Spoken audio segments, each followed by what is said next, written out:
আসসালামু আলাইকুম, সবাই কেমন আছো? আলহামদুলিল্লাহ আমরা ভালো আছি। আশা করছি আমার আন্টি এবং আপুরা তোমরা সবাই আল্লাহর অশেষ রহমতে ভালো আছো, সুস্থ আছো। আমার রবি আসিফ মাদার চ্যানেলটি থেকে তোমাদেরকে আমন্ত্রণ জানিয়ে শুরু করছি আজকের ব্লগটি। আশা করছি তোমাদের ভালো লাগবে। প্লিজ একটা লাইক দিয়ে তোমরা পুরো ভিডিওটি দেখবে। আর তোমরা যদি আমার পাশে থাকতে চাও তাহলে আমার চ্যানেলটিকে সাবস্ক্রাইব করে রাখবে। আমি ভিডিও দেওয়ার সাথে সাথে তোমাদের কাছে নোটিফিকেশন চলে যাবে সবার আগে। তো আসলে এতটা ব্যস্ততা, দৌড়াদৌড়ি, শরীর অসুস্থ, ছেলে অসুস্থ ছিল, মেহমান, সব কিছু মিলিয়ে অনেক ব্যস্তের ভিতরে কেটেছে অনেকটা দিন। প্রতিদিনই আসলে আমার ব্যস্ততার ভিতরেই কাটে নতুন ফ্ল্যাটটা নেওয়ার পর থেকে। তো বাসার কোনো কাজই আসলে তেমনভাবে দেখতে পারি না, জাস্ট একটু রান্না বান্না, খালা যেটুকু কাজ করে দিয়ে যায়, তেমন কোনো গুছগাছ বা পরিষ্কার করা। অনেক ধুলোবালি হয় আমার ফ্ল্যাটে, 5 তলা, তাও এত ধুলো কোত্থেকে যা আসে আমি জানি না। তো খালা মুছে, খালাদের কথা আর কী বলবো, তোমরা সবাই জানো ওনাদের মোছার পরিষ্কার করা, যাই হোক যেটুকুই করে এটু আমার জন্য আলহামদুলিল্লাহ, কারণ আমি তো অনেক ব্যস্ত থাকি, দৌড়াদৌড়ির ভিতরে থাকি। তো আজকে আর ফ্ল্যাটে যাব না, কারণ গত ভিডিওতে তো তোমাদেরকে দেখাইছে আমার ফ্ল্যাটের ডিজাইনগুলো দেওয়া হয়েছে। তো তখন তো যাই কিছু ডিজাইন চেঞ্জ করছি, একটু কিছু কাজ বাদ দিছি, আবার কিছু কাজ অ্যাড করা হয়েছে। তো এখনও তালা দেওয়া আছে ফ্ল্যাটে, মনে হয় 2-3 দিন পরে আমার কাজটা শুরু হবে। তো তার ভিতরে আরেকবার যাব, আরেকটু কাজ আছে।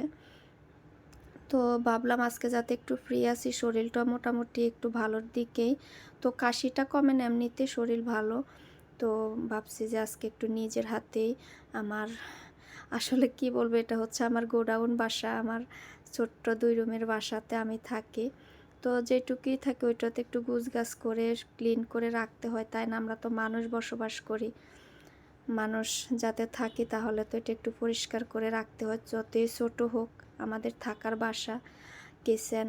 তো আমার টুকটাক এখানে যা আছে, তেমন কোনো ফার্নিচার আমার বাসায় নেই, ব্যবহারের মতো যা যা আছে, তো এগুলো একটু নিজের হাতে আজকে একটু পরিষ্কার করতেছি। আর আমার না একটা অভ্যাস কি, আমি যেদিন কাজে নামি সেদিন আমার নাস্তা খাওয়া সব কিছুই একদম কোথায় যেন হাওয়া হয়ে যায়, আমি শুধু কাজ করতেই থাকি।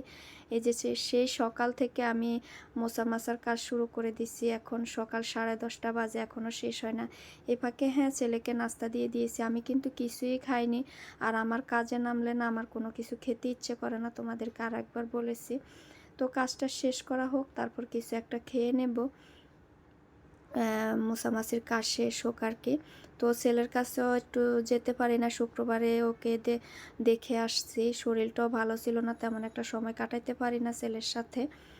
তো আজকে কাজ শেষ করে হালকা পাতলা রান্না করব, করে বিকেলবেলা আসরের নামাজ পড়ে ছেলেকে একটু দেখতে যাব, ওর জন্য একটু খাবার টাবার নিয়ে যাব আর কি। তো ওর কাছে অনেকটা টাইমে থাকবো, আজকে একটু সময় দেব ছেলেকে, বড় ছেলেকে নিয়ে যাব, পরীক্ষা দিয়ে আসলে তারপর আসরের পরে বের হব আর কি। তো তোমাদের সাথে আর রান্না বান্না আজকে ফ্ল্যাটের কোনো কিছুই দেখানো হবে না, কারণ আজকে ফ্ল্যাটে যাই না আমি। আর রান্নাবান্না তো এগুলো অনেক সময়ের ব্যাপার, ভিডিও অনেক বড় হয়ে যায় দেখাতে গেলে, তাই তেমন কিছু আর দেখানো হয় না। এই যে দেখো আমার সেই ছোট্ট বাসাটা, এগুলো আমি কিন্তু ক্লিন করে নিয়েছি, এগুলো আর ভিডিওতে দেখাইনি, অফ ক্যামেরা সব করছি। আর কি দেখাবো, দেখানোর মতো আসলে কিছুই নাই। এই যে দরজা দিয়ে আমি আমার ঘরে ঢুকি, এটা হচ্ছে ডাইনিং ড্রয়িং একসাথে, আর 2টা বেডরুম। তো আলহামদুলিল্লাহ ছোট্ট বাসাটা আমার নিজের কেনা। তো এখন বাচ্চারা যখন ছোট ছিল তখন অতটা অসুবিধা হয় না, এখন বাচ্চারা বড় হয়ে গেছে, ওদের পড়াশোনা, টিচার, তো সব কিছু মিলিয়ে আসলে হয় না এখন আর কি। তো এটা হচ্ছে যে আমার বড় ছেলে এখানে পড়াশোনা করে, ওই যে বললাম যে গোডাউন বাসা, আমার নতুন ফ্ল্যাটের বাথরুম, কিচেন, সব স্যানিটারি মালগুলা কিনে এই যে এখানে রাখা আর কি। আর এই রুমটাতে আমরা গাদাগাদি করে আর কি শুই মা ছেলে। তো মেহমান আসলে সামনের রুমে বিছানা করে দিয়ে ওখানে শুই, আর আমরা এই রুমে শুই, এটা হচ্ছে আমার বেডরুম, বাচ্চা সহ আমরা এখানেই শুই। তো আমার ছেলে শোয়া আছে, তাই তেমন একটা ভালোভাবে ভিডিও করতে পারি না, শরীরটা ভালো না, শুয়ে আছে আর কি, বাচ্চা মানুষ, তো তেমন একটা ভিডিও করিনি। তো এই তো সারাদিনের কাজকর্ম সেরে গুছাই তারপর আমি ছেলের কাছে চলে আসলাম। এখন আমি মাদ্রাসার সামনে এসে দেখি উপর দিকে তাকায় আমার ছেলে বসে আছে। তোমরা জানো আমার ছেলে কি বলছে আজকে, আমি যখন গ্যারেজে গেছি ও তো আমাকে দেখে দৌড়ায় নিচে নেমে আসছে দোতলা থেকে। দোতলা কিন্তু ও পড়াশোনা করে আর হচ্ছে 6তলাও থাকে।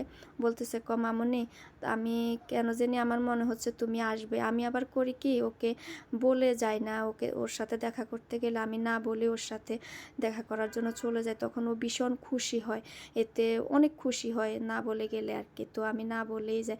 তো ওর নাকি মনে খবর হয়ে গেছে। আসলে এটাই মা বাবা সন্তানের বন্ধন, এটাকেই বলে। ওই যে বলে না, যত দূরেই ছেলে মেয়ে থাকুক, ছেলে মেয়ের কিছু হলে মা বাবার খবর হয়ে যায়, বা সন্তান মা বাবার কোনো সমস্যা হইলেও সন্তানেরা খবর পেয়ে যায়, ভিতরে নাকি অটোমেটিক চলে আসে। তো আমিও খাবার দাবার নিয়ে আসছি, বাচ্চা মানুষ তো আর একটু ফাস্টফুড খাইতে চাইছে, যে বাইরের থেকে একটু চিকেন টিকেন কিনে দিই। তো মাদ্রাসা আছে তো আমি তো বাইরের খাবার তেমন একটা আমার ছেলেদের খাওয়াই না, দিই নাই, যা পারি ঘরে তৈরি করে দিই। তো আজকে ওর মন রক্ষা করার জন্য, কারণ যাতে মনটা ভালো থাকে, কান্নাকাটি না করে, সেজন্যেই আজকে একটু বাইরের খানা কিনে দিছি। আসলে অনেক সময় না আমরা আমাদের হাত পা বাঁধা থাকে সন্তানের বেলায় আর কি, অনেক কিছু না চাইলেও করতে হয়, করে দিতে হয়।